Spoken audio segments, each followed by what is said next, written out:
বিধবা মহিলাটার খোঁজ সমাজের কেউ নেয় না। তেলের মাথায় আজকালকে তেল দেওয়া হয়। মাদ্রাসার বিল্ডিং আছে 5 তলা, ওনার আরো 3 কোটি টাকা দরকার। উনি সম্পর্ক লাগাবেন ওই রকম বিরাট বড় অর্থশালী মানুষদেরকে। আর আমাদের দেশের কিছু লোকেরা আছে ওই রকম লোকদেরকে টাকা দেন। আর ওই শ্রেণীর মৌলানা সাহেবদের 24 ঘন্টায় চিন্তা থাকে সান্তা, আর তাদের ব্যক্তিগত অ্যাকাউন্ট, বাড়ি, গাড়ি। আজকে মাদ্রাসা মসজিদের নাম নিয়ে এক শ্রেণীর মৌলানা সাহেবরা কিন্তু চাঁদাবাজিতে কম যান নাই, যেগুলো বিগত দিনের পত্র পত্রিকা, মিডিয়া এবং বাস্তবিক জীবনে আমরা সেটা দেখতে পেয়েছি। অথচ আজকে আমাদের প্রশ্ন হচ্ছে, আপনি যদি মসজিদের নামে কারো কাছ থেকে যদি টাকা আনেন, এই টাকা অন্য কোনো কাজে লাগানো জায়েজ নাই। মনে থাকবে কথা, মনে থাকবে আপনাদের, এই কথাটা খেয়াল রাখবেন। মসজিদের টাকা অন্য কোনো কাজে লাগানো জায়েজ নাই। এমন কি জানেন আপনারা, একটা মাসালা আপনাদেরকে বলে দিতে হবে আমাকে, তাহলে আমি আমার বিবেকের দংশন জ্বালা থেকে নিষ্কৃতি পাবো না। মসজিদের ভিতরে বহু জায়গায় আমরা হই হুল্লোড় করতে দেখি, এটা সম্পূর্ণ হারাম কাজ। মসজিদের ভিতরে বাচ্চাদেরকে পড়ানো হয়, এই জন্য মসজিদের ভিতরে বাচ্চাদেরকে পড়ানোর ব্যাপারও কিন্তু ফতোয়া আছে।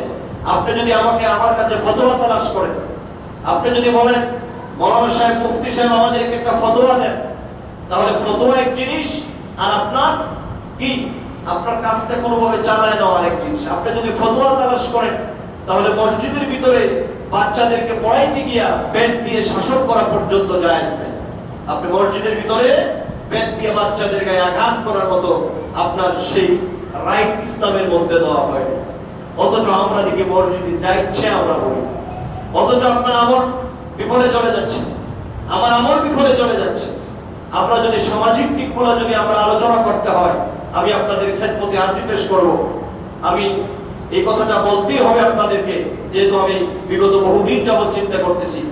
মসজিদ সংক্রান্ত যদি মনে করেন আপনাদের কোনো বিষয় যদি আপনার হই হুল্লোড় বা হট্টগোলের সম্ভাবনা রয়েছে, তাহলে আপনারা দয়া করে গুনাহ থেকে মুক্ত হওয়ার জন্য মসজিদের বাইরে কথা বলার ব্যবস্থা করবেন। কথাটা আপনাদের কাছে খেদমতে আমার অনুরোধ। হ্যাঁ, যদি আপনি কোনো ব্যাপারে দাওয়াত দিতে হয়, কোনো অ্যানাউন্সমেন্ট করতে হয়, যদি মসজিদের ভিতরে কোনো বিষয় আপনি ঘোষণা করতে হয়, সেটা হলো ভিন্ন ব্যাপার। কিন্তু মসজিদ খুব সেনসিটিভ জায়গা। মসজিদ এমন সেনসিটিভ জায়গা, এই জায়গা আপনি দিয়েছেন, কিয়ামত পর্যন্ত আপনার বলার রাইট নাই এই জায়গাটা আমার। কথা বলেন, আপনি কি আর জবরদখল করতে পারবেন? মনে করেন মসজিদ, আমি আলোচনা করব মসজিদের বিধান, ইসলামী শরীয়তে মসজিদ খুব সেনসিটিভ জায়গা। মনে করেন আপনার এই মসজিদটা ভেঙে ফেলেছেন। অনেক জায়গায় ছোট মসজিদ থাকে, ওই মসজিদগুলো ভেঙে ফেলা হয়, অন্য জায়গায় মসজিদকে ট্রান্সফার করা হয়, বা রিকনস্ট্রাকশন করার জন্য মসজিদকে বৃদ্ধি করা হয়, পুরাতন মসজিদ বাদ দেওয়া হয়। ইসলামী শরীয়তে আপনার পুরাতন মসজিদ অন্য কোনো কাজে লাগানো জায়েজ নাই। সেটাকে দেওয়াল দিয়ে এমন পর্যন্ত সেই জায়গা রক্ষণাবেক্ষণ করতে হবে, সেটা দিয়ে আপনার কোনো ইনকামও জায়েজ নাই, এখানের মধ্যে আপনার কোনো খবরদারি করা জায়েজ। এগুলো ভালো করে খেয়াল রাখবেন। এরপরে আসেন, আসলে কথা অনেক কথাই এই ব্যাপারে অনেক কথা বলতে হবে। আমরা মূল কথা কি বুঝলাম, যে মসজিদ আল্লাহর ঘর, এটা খুবই সেনসিটিভ জায়গা। মসজিদের নামে যারা টাকা তোলেন, এই বিষয়টা খুবই সেনসিটিভ বিষয়। মসজিদের টাকা অন্য কোনো কাজে লাগানো আপনার জায়েজ হবে না। সেক্ষেত্রে দেখা গেল এক শ্রেণীর মানুষেরা মসজিদের নামে টাকা তুলে বাড়ি গাড়ি সব কিছুই করে একবার বেচারার ভিতরে একটু ভয় লাগে না যে আমি কার টাকা দিয়ে আমি নিজের পেটের ভিতরে ঢুকাচ্ছি। কথা বলেন, আছে না নাই? এগুলা সম্পূর্ণ হারাম, এই কাজগুলা করা যাবে না। এখন আসেন, এই হারাম কাজের মধ্যে অন্যতম একটি কাজ হলো মানুষকে ধোঁকা দিয়ে সম্পদ উপার্জন করা। আপনি যদি কাউকে ধোঁকা দিয়ে সম্পদ উপার্জন করেন, এই সম্পদ দুনিয়ায় থাকতে নিঃশেষ হয়ে যাবে। এটা আপনার অসুখ বিসুখের মাধ্যমে হোক, মামলা মোকদ্দমার মাধ্যমে হোক, বিপদ আপদের মাধ্যমে হোক, কাউকে ঠকায় যদি আপনি সম্পদ উপার্জন করেন, এই সম্পদ আপনার চলে যাবে। এটা আল্লাহ পাকের ওয়াদা। কারণ আল্লাহ পাক এই পৃথিবীতে কোনো হারামখোরকে এই পৃথিবীতে মাথা উঁচু করে এই পৃথিবীতে সম্মানের জীবন আল্লাহ পাক পৃথিবীতে দান করেন নাই। এজন্য আল্লাহ পাক নবী আলাইহিস সালামদেরকে সাফ জানিয়ে দিয়েছেন, ওগো নবী, ওমা কানা লিনাবিয়্যিন ইয়াগুল্লা, কোন নবীর ব্যাপারে যেন মানুষের এই ধারণা যেন সৃষ্টি না হয় যে তিনি অন্যায়ভাবে কোনো কিছু গোপন করে রাখবেন।